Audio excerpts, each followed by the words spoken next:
First of all, what went through my mind is how stupid am I to actually volunteer for this?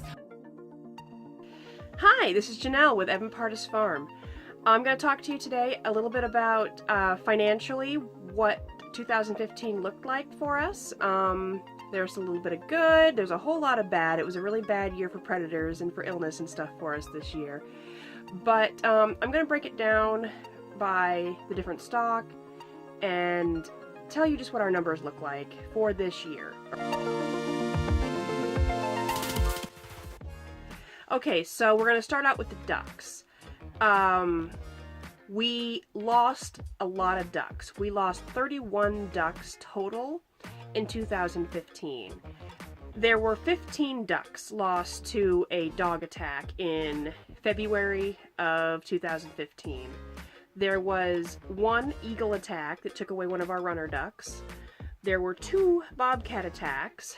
One of them was our very large pekin that I caught the bobcat in the act of taking it away, so I was able to save the duck, but it died later of injuries. We had, over the summer, we had 12 ducks that got taken all in one day, also to a weasel, and then we have one that we lost to just it being the winter and, you know, it happens. So, we also lost one chicken to our dog pouncing on him. As far as the eggs that we sold, we only sold about 25 dozen eggs, and that was mostly in January and February of last year, because after we had the duck attack, or after we had the dog attack, we lost most of our laying females. So I was unable to keep production going for the client that was buying all the duck eggs. We did sell a few more, you know, throughout the year just as we had them, but it definitely took, you know, gave us a hit. So we only, like I said, at 25 dozen eggs at $5 a dozen, that's only $125. So we really lost out because of the duck deaths. We hope to do a little bit better this year. We hope to have no more predator attacks. But, you know, you don't know. So we also spent $450 on duck food. So on to the goats. 2015 was devastating for us, for our goat herd. We had 8 Nigerian dwarfs that died, and we don't know why. They did a lot of testing. They tested early on for different worms. They did autopsy, and both of the autopsies came out inconclusive. They, you know, just things, they couldn't figure it out. If you want a better detailed description and kind of a play-by-play of what happened with the Nigerian dwarfs, I posted a lot about it on my blog, which is linked. We also had a boar goat that we had bought, already bred. She miscarried, and then had complications from the miscarriage and died. Pneumonia, I guess. You know, it was completely new on us. We had never encountered something like that before, and both the miscarriage and the pneumonia, and she dropped dead within a month of us having her, which was absolutely devastating. Especially since she got along so good with the rest of the herd, and she got along so good with our dog. And our dog just loves the goats, but the goats just don't love him. So that was a lot of loss. Because of that, we really didn't have the milk production or the babies to sell in 2016. So we only sold probably about 5 gallons of milk. We have a little extra, hey, I want to make soap, you know, so just little bits. And we sold no babies, which is really the moneymaker for the goats for us, is to sell the babies off. because we're not into the goats for a profit. We're into the goats for the milk, for the dairy. So we only had 2 goats give birth last year, and then 1 boy and 1 girl from each of them, and I couldn't get the wethers sold. So we still have the wethers.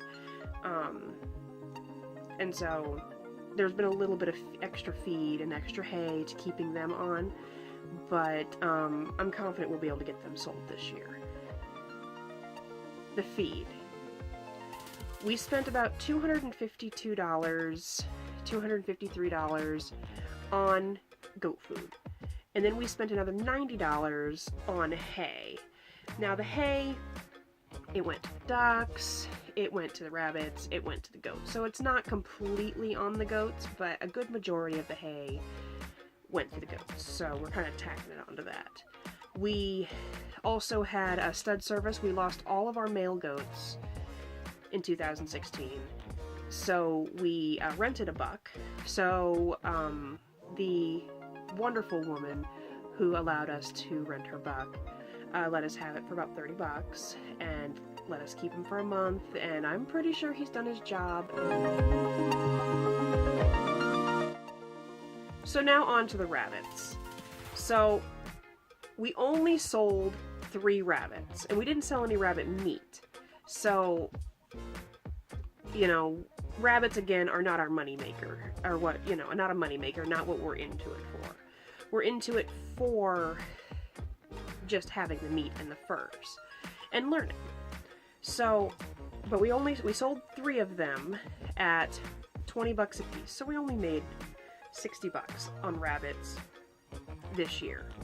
And we made another $50 at fair for showing the rabbits. You know, they did pretty well between the showing and then having them on display in the pet barn. So we also spent $568 on rabbit food. Now, that's a lot of money for not a lot of rabbits.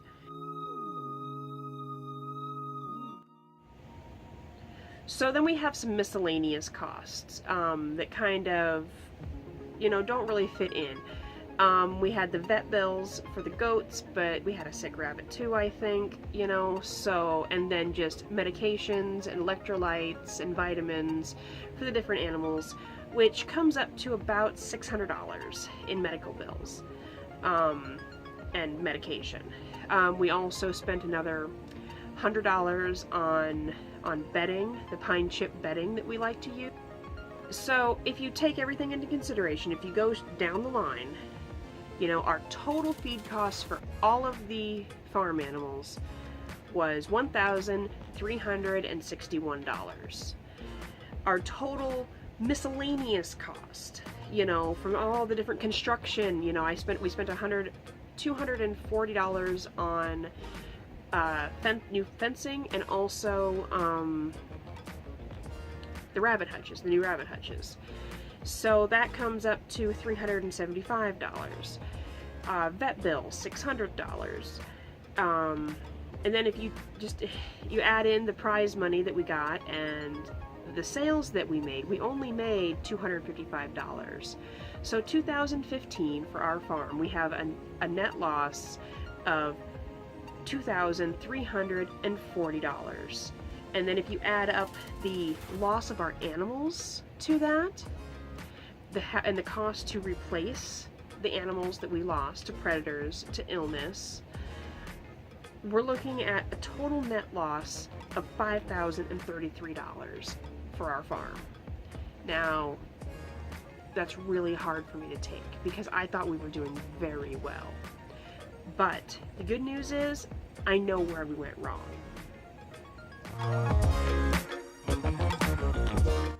So, where did we go wrong? Of course, the losses were immense for us.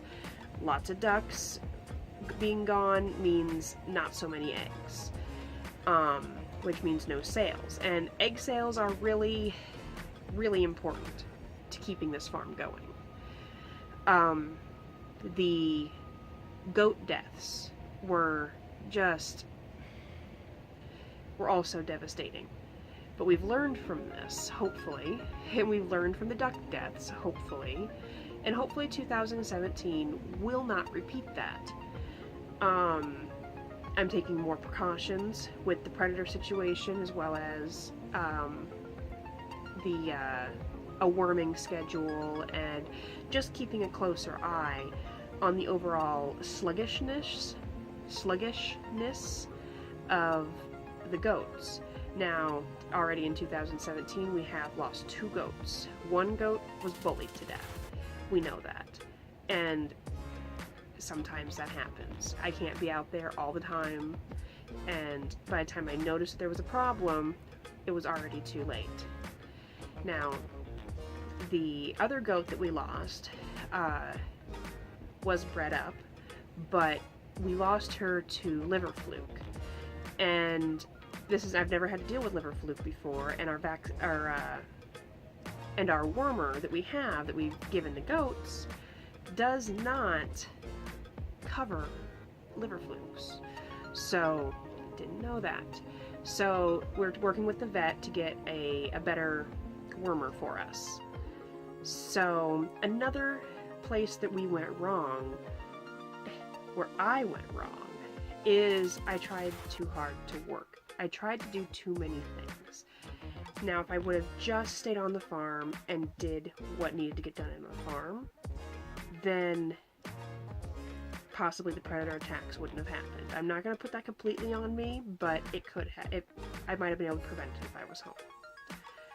But I was also working outside the home and having to travel at least, 2 days a week, pretty far away for the entire year. And so I've come to the decision that I have to decide. I have to decide whether I'm going to work outside the home, or I'm going to stay home and do the farming and housewife, stuff.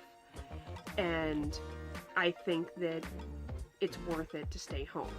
I'm going to give that a try this year. I've already put my 2-week notice in, and this is my last week of work for the company for a regular basis. I'm kind of there, going to be a pinch hitter for them. If they need some extra hands, then I can help, but not every week. Because I couldn't work 30 hours a week, up to 30 hours a week, plus traveling, and still be able to run this farm properly. So that's being changed. I'm going to try to improve different practices, with the rabbits, making sure that they get bred up, because we had a lot of misses, and a lot of failed breedings, and a couple of girls that I have, they've just tucked their tails and they refuse to be bred. So that's something that we're either going to have to get them to be bred, or we're going to have to get rid of them, and I need to butch up and find them a new home or put them in my freezer. So, like I said, overall this was a very disappointing year for 2016. I'm really hoping that 2017 will have better results. And that's all I can say about it.